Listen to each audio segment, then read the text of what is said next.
Daily. Taste the Daily.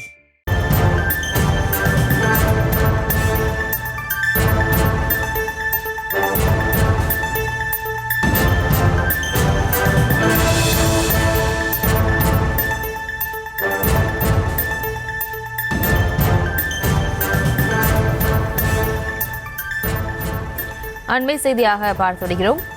மத்திய அரசின் budget ஏமாற்றம் அளிப்பதாக நிதியமைச்சர் தங்கம் தென்னரசு தெரிவித்திருக்கிறார். அது தொடர்பான அண்மை செய்தியை பார்த்து வருகிறோம்.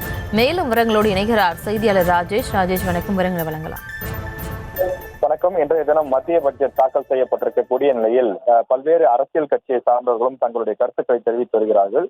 அந்த வகையில் திமுக சார்பிலே குறிப்பாக தமிழக நிதியமைச்சர் தங்கம் தென்னரசு அவர்கள் கருத்து தெரிவித்திருக்கிறார். இந்த பட்ஜெட் தமிழ்நாட்டிற்கு ஏமாற்றம் கொடுத்திருக்கிறது என்று அவர் குறிப்பிட்டிருக்கின்றார். இந்திய அளவில் தமிழ்நாடு அதிகமான ஒரு கான்ட்ரிபியூஷன் செய்யக்கூடிய இந்தியாவினுடைய வளர்ச்சிக்கு தேவையான பல்வேறு விஷயங்களை செய்து கொடுக்கக்கூடிய மாநிலமாக இருக்கக்கூடிய நிலையில், ஆனால் தமிழ்நாட்டினுடைய வளர்ச்சிக்கு ஏற்ற வகையில் பல சிறப்பு திட்டங்கள் இதில் இடம்பெறவில்லை என்று தன்னுடைய அதிருப்தியை நிதியமைச்சர் என்ற முறையிலே அவர் தெரிவித்திருக்கின்றார்.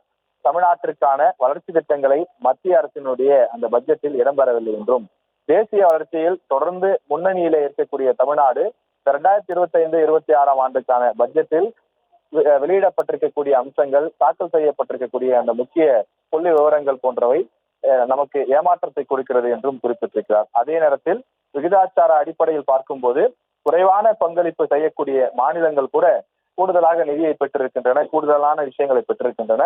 ஆனால் தமிழ்நாட்டிற்கு போதுமான விஷயங்கள் கிடைக்கவில்லை என்று தன்னுடைய அந்த அதிருப்தியை, ஒரு ஏமாற்றத்தை தன்னுடைய அந்த சமூக வலைதள பதிவின் மூலமாக வெளியிட்டிருக்கின்றார்.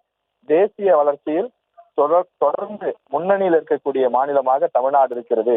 அதனை அங்கீகரிக்கக்கூடிய வகையில் கூடுதல் நிதி, அதே போல செலவு திட்டங்களுக்கு தேவையான, புதிய திட்டங்களுக்கு தேவையான நிதி ஒதுக்கீடு போன்ற முக்கிய அம்சங்கள் இடம்பெறவில்லை என்ற ரீதியில் நிதியமைச்சர் தங்கம் தென்னரசு தன்னுடைய கருத்தை பதிவு செய்திருக்கிறார்.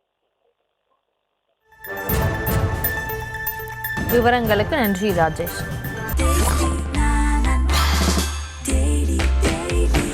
Taste Daily. Taste the Daily.